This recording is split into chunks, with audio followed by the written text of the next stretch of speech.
The following program was provided by an independent producer solely responsible for its content. The opinions expressed do not necessarily represent the views of this station, its staff, board of directors, or underwriters.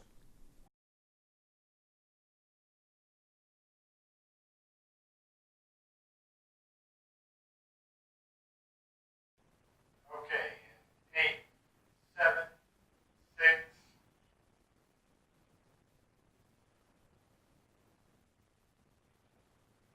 Hello, thanks for tuning in to Let's Talk Beauty. I am your host, Sharon, and I do want to give a special good year to all the parents and the kids that are all starting their new year at school. Best of luck to everybody. I'd also like to say those days are over for me. I'm very happy about that. So good luck to you.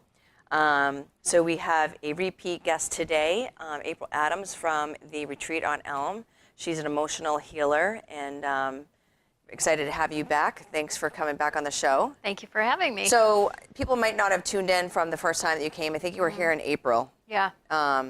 So let's talk a little bit about, you know, how you kind of started briefly and about the books that you've done and this really awesome latest achievement. Yeah, I'm super excited about this one. Yeah, okay. It's my baby.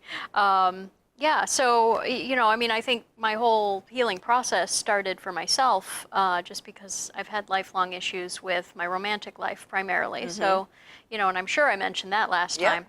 And so everything that I've done so far to help other people has been first and foremost me learning how to get past needing what I thought I needed in my love life in order to feel fulfilled and whatever. So we all have something that we're seeking through someone else or something else.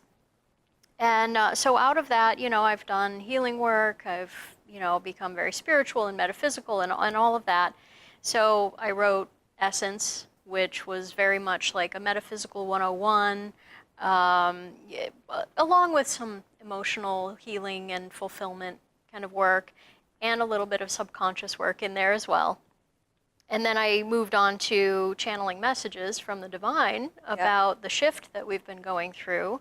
So it's just, that was really just helping people to be able to move through this very tumultuous time that we're in history without going nuts in the process, because it's chaotic and we have to figure out how to deal with that chaos. Absolutely. So surprise, surprise, suddenly at the end of the year, like as soon as that book was finished, I wasn't getting messages anymore. How long did it take you to write those first two books? So the first, they really didn't take a super long time to write. I would say Essence was about 7 years in the making, because it was like everything that I had experienced and learned in 7 years was stuffed into that one book. Right. So, but it only took me 3 months to write the book. And then Essence, it was a year's worth of channeled messages that I had put on Facebook. Right. And Which then is I so channeled, cool. yeah, and then I channeled a few more that were specifically only for the book. But, you know, so I mean, honestly, that took a year to write, but to compile and to finish, I would say once again, it was about 3 months to get that whole process done. Yeah, to look back to gather all your information that you had posted. Yeah. You know, and then to put it all into one book is a really good idea. You know. And it was just amazing, like the order that it was all done in and everything. I mean, it was crazy how organized the whole thing was. Like when you actually take it all and put it together, and how much sense it made to have, you know, put out the information in the order it was put out in. And, you know, of course, I'd want to give myself a pat on the back for that, but I was just the channel for the message. You know, the message wasn't coming from me as a physical human being with the brain. It was coming through me. Yeah. But of course, my ego wants to step in and say, didn't we do a good job? Yeah. Well, of course. So that's interesting. And you were, you said something, and now we got into this conversation, but we'll get back to it. So those are those two great achievements that you have made, along with other things. So what is this latest achievement that you have done? So after I finished Crack the longing code. Yes. Love it. After I finished Less Logic, More Wisdom and published it, I wasn't getting any more channeled messages, and I would try, and they weren't great. You know, I was just like, it just fell flat every time. I mean, still, when I'm working with clients and they need a message, it'll come through. Like, that's fine. But Right. when I try to channel for Facebook or try to just channel a message to share or anything, they're like, you already shared it all. Let's move along now. And I found that I was no longer drawn to metaphysics. I was no longer drawn to spirituality. It was almost like they're like, those were your training wheels. That's your foundation. Now, focus on what we've been telling you to focus on for the last 5 years, which is the subconscious mind. They have been telling me focus on the subconscious mind all along. And so finally now, I'm focusing on the subconscious mind. Right around the time that I finished Less Logic, I was exposed to a modality called PS Tech, and it's pstec.org. And it's basically like this little 11-minute track that you listen to that unplugs emotional charges from thoughts and memories. So if you have a traumatic memory or a negative thought loop that continues happening to you, or you know, anything that brings up a negative emotional charge for you, you just turn this track on and you follow the instructions and you think about the thing and you feel the emotions attached to it. And by the time it's over, that emotional charge is gone from that thought or memory. So they're now detached from each other. So now you can have that thought or memory all you want, but you're not going to get the chemicals rushing through your body and that fear reaction and all of that as a result of that thought or memory. So your brain doesn't really have the incentive anymore continue playing that negative loop. Right. So I was working with that, and it was really helpful for me. I was, you know, healing a whole bunch of little things here and there, and any kind of negative memories I could come up with, I was clearing with it, and I was really impressed with it. But I eventually got to, like, the bare bones, like, the whole romantic issue that I've had pretty much my whole life. I finally figured out where it was coming from.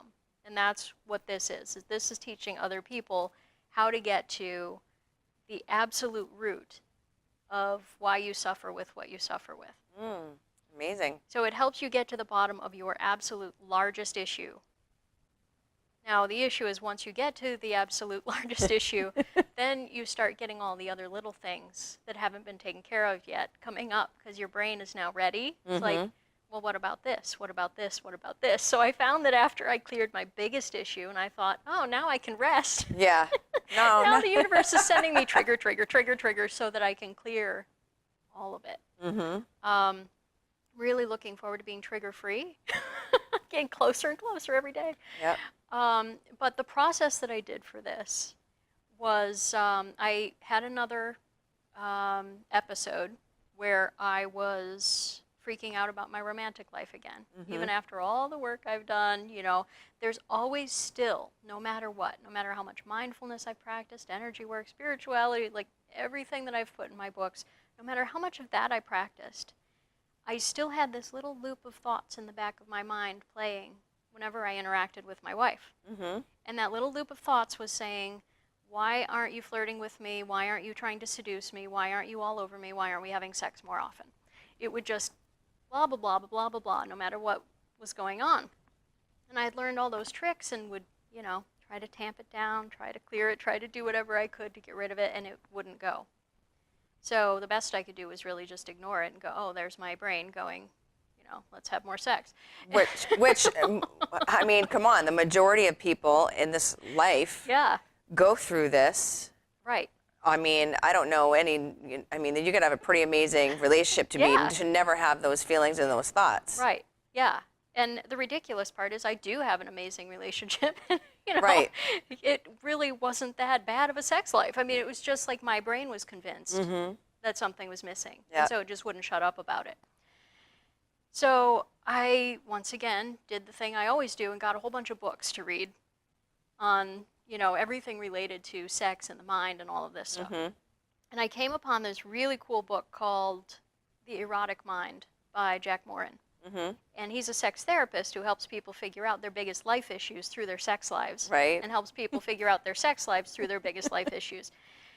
And there's a survey that you take in the back of his book where you write down your top 2 favorite sexual fantasies and your top 2 favorite sexual moments of all time.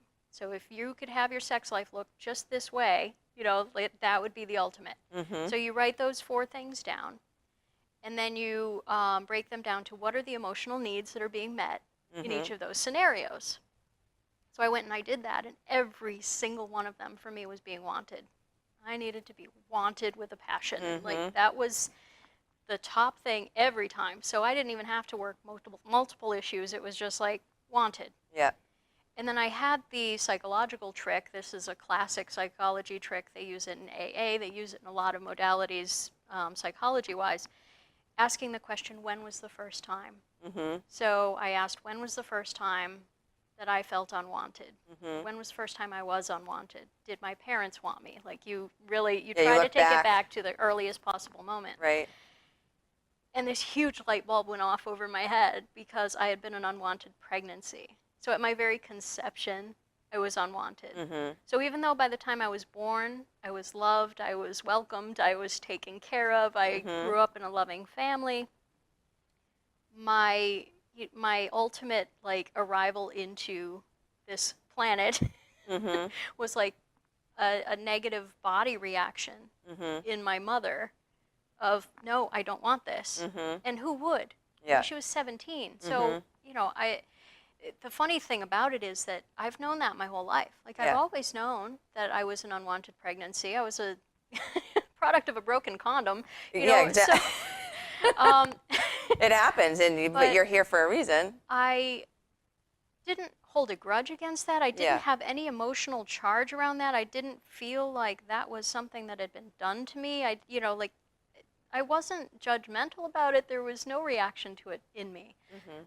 So I would have never guessed in a million years that that was affecting me current time. Because you think that if something's affecting you negatively, that you're going to have a reaction to it when you think about it, but that wasn't the case. So usually, if there's something old that you haven't dealt with, it's going to show up in more current situations. So for me, it was, you know, that obsession with my love life, and that's how it was showing up for me. So then I used PS Tech, so I used these PS Tech tracks to think about all of the times in my life that I had felt or believed I was unwanted. And I thought about being an unwanted pregnancy, my parents divorcing at 1-year-old, so probably believing in my immature 1-year-old mind that my dad didn't want me. And then my mom was a young mother and sent me off to play by myself a lot, so I probably thought she didn't want me. And I'd flirt with 5-year-old boys to try to get attention, and they didn't want me. And then my romantic partners would all end the honeymoon phase before me, so they didn't want me. So I thought about all of those things while feeling the emotion of the most recent rejections, the most recent times that it hurt. So I applied the emotion to the whole thing while I was doing the PS Tech tracks. And what you do is you keep going until you get the emotional charge around it down to a 0. And then you're done. So I get up from it and I just start going about my life. Like, there's no aha moment where you're done doing the track and you get up and you're like, I'm all better. Like, there's, it's very subtle what it's doing to you in the moment. But when you go about your life and you're no longer triggered by the things that used to trigger you, that's where the gold happens. Because, you know, if you pay attention to where you get triggered in life and you do some tracks around those triggers, and maybe sometimes that earlier in life you were triggered by something similar, you're not going to get triggered by that stuff anymore. So then you may go through some kind of interaction where you would have normally been highly reactive, and you might look back at that and go, I didn't react just now. I was just normal and healthy, and I just interacted and didn't even think twice about it. There was no rush of chemicals. There was no trauma. There was no, I just was a normal person in that situation. And so for me, how it showed up was I interacted with my wife, and that track was gone from my head. I wasn't playing that track anymore that was like, why aren't you proving you want me? It was just completely missing. And you must hear this from your clients too. I mean, this must be a subject that you actually deal with Yeah. you know, on a regular basis. Yeah, well, especially, I mean, since I've started teaching this to people and getting the workbook out there and doing that, like, people are flabbergasted that the things that have been bothering them and triggering them their whole lives Yeah. are gone. Well, it's kind of buried memories, buried Right? trauma. Yeah. You know, you grow up and you experience new memories and new traumas in Yeah. life. So Yeah. you know, I totally can get that there are things that will trigger your past and memories and stuff like that. Yeah, and we're only reactive to things in the present if there's something from our past that makes us reactive to that. So whether it's something that happened to us, whether it's something that happened to our parents, you know, and there's a whole other layer to all of this. There's a study of epigenetics, and they're studying deeper aspects of genetics. And they're finding that if your grandfather was in the war and has PTSD, or you've got somebody who's manic depressive in your family or whatever, that's not a chemical thing, it's more of like a situational thing, it can still get passed down Really? in the genes. So they did an experiment on mice, sorry mice, Those poor mice. where they stressed this mouse out. So he was all having anxiety and stuff, and they had him smell vanilla. Vanilla. And then later, the offspring of that mouse would react negatively to the smell of vanilla. So you can, you know, you can presume a lot of times that you're not only carrying your own traumas from your life, but you also, your ancestors' traumas can also be in you as well. So if you Right. can presume, like, oh, my grandparents went through the Depression, so no wonder I've got all these lack programs, and I, you know, Yeah. can't seem to get anywhere money-wise, or I feel stingy with everything. Well, yeah, if you're around your grandparents, your parents, and you go through those traumatic experiences with them, it's gonna it affects you. You know, it's like if you're in a marriage with an alcoholic, or you know, substance abuse or any kind of abuse. You know what I mean? It's Right. it's gonna affect you. It's gonna Yeah. wear on your sleeve. It's gonna wear on your heart. You And know. it can not only come from like the physical experiences that you have with them through interacting, but it can come through the genetics too. So sometimes you're getting the double whammy Oh yeah. of, you know, the physical, it's coming in through your genes and your DNA, and then also the, you know, the life experience stuff where you're witnessing your parents being reactive to this and that, or your parents having, you know, whatever kind of issues, and you take it on. For most of us, you know, not everybody does, but Right. it happens a lot. Yeah. So we talked briefly before the opening of the show today about something that you're just getting involved with. Do you want to brief on that a little bit? Sure. Yeah. I think the audience, you know, this might be some of the little, you know, veterans out there that would be very interested to hear what you have to say about that. Yeah. And it's very interesting because I have been loving PS Tech, and that has been astonishing. And I've been very involved in the whole like brain work, mind work, you know, doing all of that. And then I see this thing on Facebook, like somebody's posting, we're looking for 20 more coaches to help with PTSD and veterans, and you know, we've got 82,000 families already covered. If we just get enough coaches, we can, you know, start helping these veterans. And, you know, so I was like, oh, what is this? And I started looking into it, and I wasn't sure if it was a scam or not. Like, Right. you have to pay for the training up front. Yeah. And so it's, you know, it feels like a lot of the scammy kind of things. And I'm like, is it a scam? You know, am I giving $1,000 to this company and they're just Right, gonna, exactly. You know, but the more I looked into it, both intuitively and just logically, seeing what they had to say and going to their question and answer sessions and stuff, I've just been blown away. They are absolutely like science-based. They are going through everything they need to do in order to get this proven So scientifically. what's So the group is called Prolympian Coaching. It's Prolympian. It's like pro, Yep. like, and then Olympics. So PROLYMPIAN coaching.com. Okay. And they have a project going right now that's called the PTSD Project. They've got other stuff going on too, but Yeah. the thing that I'm involved in is specifically for PTSD right now. And it's a process, and it's hilarious because it's actually fairly similar to PS Tech. So here I'm learning a whole other process that's so similar, and that's Right. kind of happened to me a lot in my journey. Well, that kind of gives you a Yeah. heads up because you're like, oh, well, this is kind of coinciding a little bit with Right. that Yeah, other so thing over there. I have the assurance this is going to work. Yeah. Because I know it works on the same principles as Mm-hmm. PS Tech, which has changed my life. So I know that I'm going to be able to help people change their lives with this. But it's great because the company puts people together. You know, it helps out the coaches. It gets the coaches a decent income and supplies them with a certain amount of clients every week. And then also it's guaranteeing care and successful care to people with PTSD. And it's teaching that PTSD is not a mental illness. That's been the main point. Like, they really want people to understand. They've figured out with nanotechnology that it's not a mental illness. It's like it's a trauma or memory? It's basically your brain trying to figure out how to survive second to second.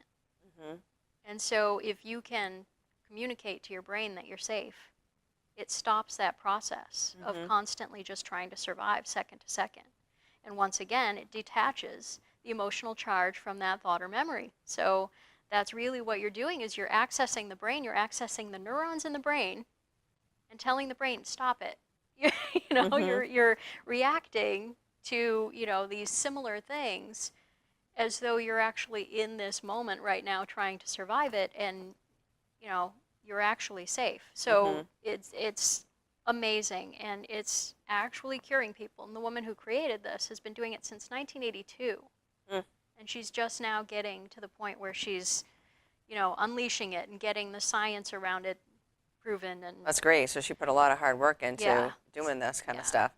Now, I always thought that PTSD was more of a military, but it's not necessarily. anyone who's had any kind of trauma Yeah. can have PTSD. I mean, essentially, it's if you can't get over something that's happened to you, that's PTSD. So you can have PTSD from a divorce or a car accident or Yeah. any number of things that can happen to us. So there's a lot of traumas, and I would say the majority Yeah. of people in this country have PTSD to some degree. And I'd be interested to see, because you said about 82,000 Yeah. people are There's qualified. 82,000 families. 82,000 families are qualified to get this. Would you call it treatment? Would you call what's going to be so the name what are of they're calling it an intervention. intervention? Yes, but it's basically a technique that you teach them to use on themselves Okay. so that they can use it then on themselves at home.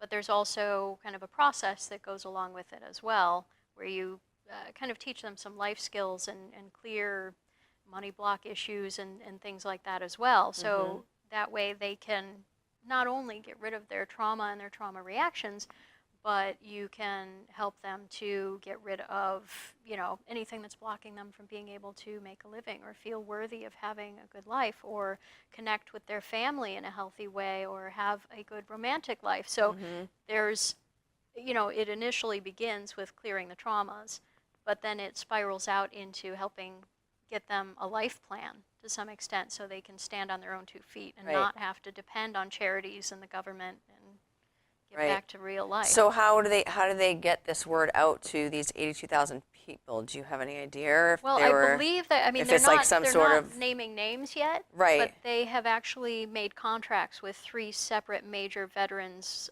charities. Oh, And okay. so those charities have already raised the money for those families to get the treatment that they need. Is this worldwide, or is Yeah. this? It is. Yep. Okay.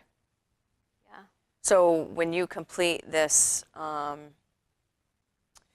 next chapter in your life, adding to your portfolio, Yeah. how would you market this? How would you get it out there if you wanted to get people that have PSD into your retreat on Elm? Well, the wonderful thing about it is that through Prolympian coaching, they actually give us the clients. Like, we're automatically, because we're trained coaches in Okay. that particular technique, we're actually required to take a certain amount of clients a week Okay. because of that. So it's not a matter of trying to get clients at that So point. you'll just have them It's- coming to you. It's just coming. Yeah. Yeah, so it's not even necessary at this point. And apparently they've got connections to get this out. Like once it's launched, they're going to go big with it. They've Wow. got connections to major people in different charities and the press and all kinds of things. So I guess Yeah, that, in a I month mean, or that, two we will see. I mean, that's what's great. going That, on with yeah, that. that's great. Great for you and great for, you know, whoever has these issues with PSD. Yeah. Because I, you know, have family that suffers with that traumatically. Yeah. And I'd be very interested to see the treatment and, you know, how that kind of coincides, you know, to kind of help out these people that have PSD. Yeah. You And know. in the meantime, I would suggest checking out PS Tech because that's what that was created for too. Okay. It's for traumas and phobias and things like that first and foremost, and then you can use it for other things as well. But Right. I would say that they're comparable Okay. in their technique, and PS Tech has some free tracks that you can use that are just as viable. So Yeah. if you want just to, you know, work on yourself for free, you can Yeah. that as well. I mean, free is always good too. Yeah. And you know, that's a great thing about, you know, today's day and age, you know, the internet. Yes. Google and, you know, I know my brother, he does so much research online. He spends hours and hours and hours of researching things online. Yeah. But it's great. It gives him something to do. He learns a ton, you know, and whenever I want to look up something, good old Google or whatever, it's like, it's right there, you know, everything comes right up. Exactly. We're spoiled. Yeah. So are you busy on the retreat? Yeah. Yeah. Yep. Good. Yeah. Things are. And things how are long have going you been there well. now? Oh, let's see. It's been probably. Well, it's been the retreat for about 4 years now. Yep. So I've been in downtown Manchester for 4 years. 4 years have gone by so fast. Yes, it And has. look at your success. Yeah. I mean, this is great. Well, thanks for coming on again. My pleasure. It's always fun conversation with you. Unfortunately, we both have busy lives. We don't really get to catch up. Yeah, Otherwise, exactly. you know, that's my story. Would get my guests on my show. We can get caught up on what's going on in your world. Yeah. So congratulations, and I'm looking forward to coming on again and seeing what you're doing next. Thank you. All right. Awesome. Thanks for watching. Have a great day, everybody.